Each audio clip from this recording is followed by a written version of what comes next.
Hey guys, in this video I'm going to share with you my own personal methods for Google Ads, Shopify Dropshipping, and how you can get started today. So with my methods, you can go out there, set up your Shopify store, find the right product specifically for Google, and go out there and actually make between $10,000 and $100,000 a month. Again, if you follow these methods, you can go out there and build your own Shopify Dropshipping store and design that freedom lifestyle that you're after when you first get into Shopify Dropshipping. So you might be watching a lot of YouTubers who tell you about Facebook, tell you about Google, tell you about Instagram influencers, and you kind of get confused about where to start. Then you could be on another boat where you're actually losing a ton of money on Facebook, but you haven't applied anything to Google yet. So let me give you the first point why you should concentrate both on Google and on Facebook. So with Facebook, you have to do research, and with that research, there's many things that you can look at, like AliExpress, how many orders there are, if there's competitors selling it. There's all sorts of things that can tell you, but it's not going to guarantee you that it's going to work at the end of the day. You also need to know how to produce a good video ad.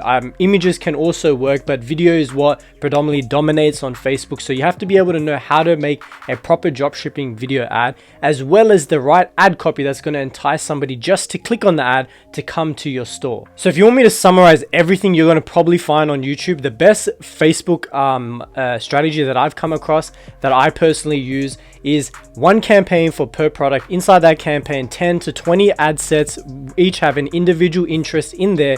Inside of those ad sets, don't get lost here, right? It's one campaign, 10 to 20 ad sets, and then inside those you have ads, right? Usually people do one or two. I usually do three, whether that be split testing the actual video where you change the first 3 seconds of that video, and those are 3 separate videos where you're testing the scroll stopper, that's what it's called, to stop somebody from scrolling, obviously on Facebook, and that's what's going to gain their attention, and you split test that attention, right? The other way to do is 3 different thumbnails as the ads. So right now I've saved you hours and hours of video content boiled down in literally 20 seconds on what you have to do, and the daily budget for that is between $5 and $15. You can go to 20 if you want a little faster, but generally I stick between the 5 and 15 range, depending on the price range of the product also. Now with Google, the advantage with it is that you get to make an educated decision whether you're going to be able to sell this product or not. Now you get to actually look up keywords specifically for that product to see if people are actually looking for this product and how many people per month are actually finding this product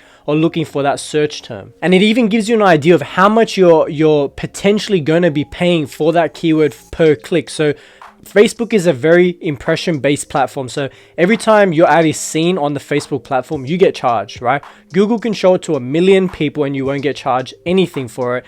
What you will get charged for is for every click that Google gets you. So Facebook and Google are kind of the opposite way of doing things, where Facebook relies heavily on as soon as they show your ad, they get paid. Google waits till they get a click for you and then they get paid. So with Google, you're allowed to be able to test your product without having to spend a ton of money just to see if you're going to get those impressions. So if you look back at my old previous videos, this is actually the first video of me coming back after 2 years. 2 years ago when I posted my first video in 2017. If you look back then, I was solely on Facebook and running Facebook ads. And back then, Facebook ads was way cheaper.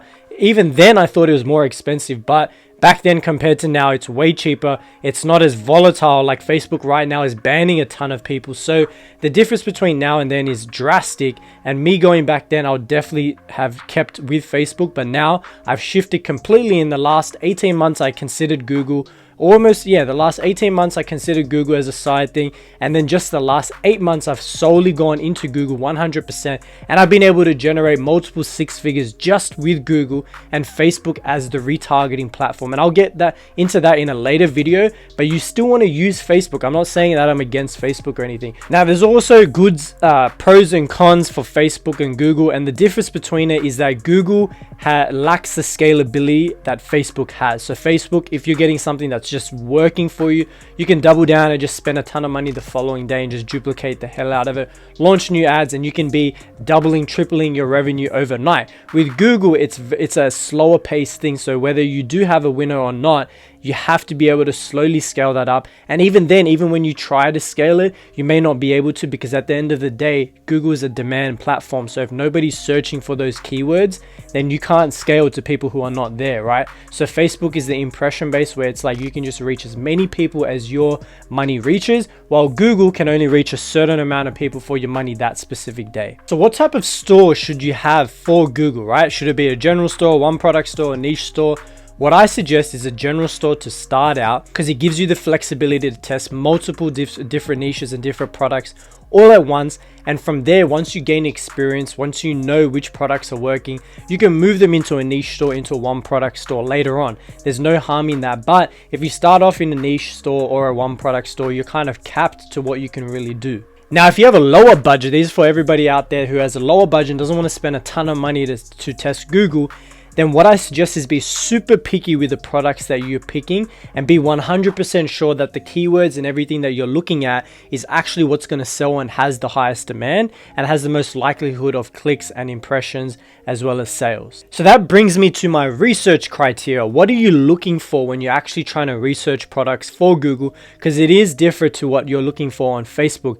Usually on Facebook, you're looking for a product that has either a wow factor, has some sort of uniqueness, and kind of solves a problem at the same time. So if you hit all three of those on Facebook, it's very, very likely that that product is going to hit really well, as long as it's not a product that's been just absolutely smashed on the platform, or if it's like a super old product and people have seen it. So if you can find a kind of a newer product or something that's still in its early stages with those 3 points, it's going to crush it on Facebook. Now with Google, you can't depend on those things because at the end of the day, it's a demand platform. You need to find what other people are already searching for and then present them that product. So I'm going to go through 3 steps or 3 criteria that you need to consider before you actually consider this product or whichever product you find before you put it onto your store. So the first research criteria is have at least 10,000 monthly search volume searches basically, or queries, whatever you want to call it. You want to have a minimum of 10,000 on that specific keyword, or if you're stacking multiple keywords. So there's keywords you'll see if you use Google Keyword Planner,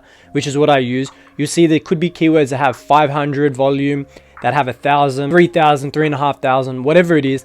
You can stack them to get to 10,000, and that's perfectly fine. You can do that as well, but you want a minimum of 10,000. So why I say 10Ks, because if you stack all of those queries that potentially people are going to search for, it's going to be way over 10,000 monthly search volume. So that's why I'm saying when you find something that's 10,000, it could actually be around 20,000 with all the other random kind of keywords people are looking for, or it could be 15,000. Regardless, your conversion rate and things are going to be way higher because you're going to be showing up for those. And people, I've seen people come into my store, for example, it'll be 1 impression, 1 click, 1 sale.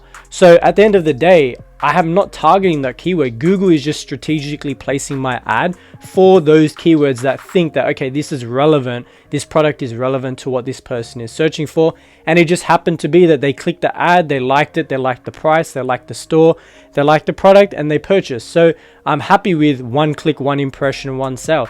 Now, will that keyword continue to sell every single day? Probably not, but that's not the point. The point is to gather that data to be able to scale further. So the second criteria you want to do is using Google Trends. So Google has its own trend database where you can see what's happening based on the monthly search volume, and it also shows you the history, like the past 5 years, I think you can go back. And this is a good way to see if the product or the keyword that you're looking for, you're about to put on your store, is about to trend or has some movement. So what you can do is type in the keyword and look at the past 5 years to see where the spikes are, and then launch the product around the spike time in order to be able to capitalize on the trend that's either coming. And you can also be able to see if the trend has died and it's kind of a waste of time to put that product up right now. So the last thing is, are you competitive enough? Is your price going to be able to fit in with the market? You don't have to be the cheapest and you don't have to be the most expensive, because I've had products where I'm over my top 5, top 10 competitors on the Google Shopping listing, and I've been the most expensive one there, and I'll still get sales on that. So price does not determine your competitiveness. It comes down to more your picture, your relevant title for that, and your pricing comes all together. And Google kind of determines that from its quality score, where you're going to be ranking in that top 10 or on that first page, right? So what you want to be able to do is make sure that you are not just pricing based on everybody else. Look at the perceived value of the product. How much do you think it's worth? How much people are willing to pay for it? And then from there, be able to see, are people going to pay for this? If not, then try to stick around your competitor's price if you are making a good profit margin. If you're going to be able to only make $5 to $10 where the competitor is just super, like, he's squeezing himself so much, then I just will disregard that product because it's not worth the time. So once you have these 3 criteria ready and you have the green light for them, it's ready to be uploaded. So with uploading a product, you want to focus on your title, your description, the first image in your product, right? And your price. Within your title, from all the keywords you found, so let's say you found 10 keywords that are solid, they meet your criteria, everything makes sense to you. What you're going to do is not stuff them all together so it doesn't make any sense. You want to be able to add as many of those keywords as you can without it making like, or for it making sense, right? So you don't want it to be like Ugg boots, red, black, gray, winter, women. Like, that makes 0 sense, right? You could do women's Ugg boots red if it's just red. So with your descriptions, you're going to add all the keywords you found in there and make it a salesy type to sell the product, right? Give them all the information they need in order to buy the product.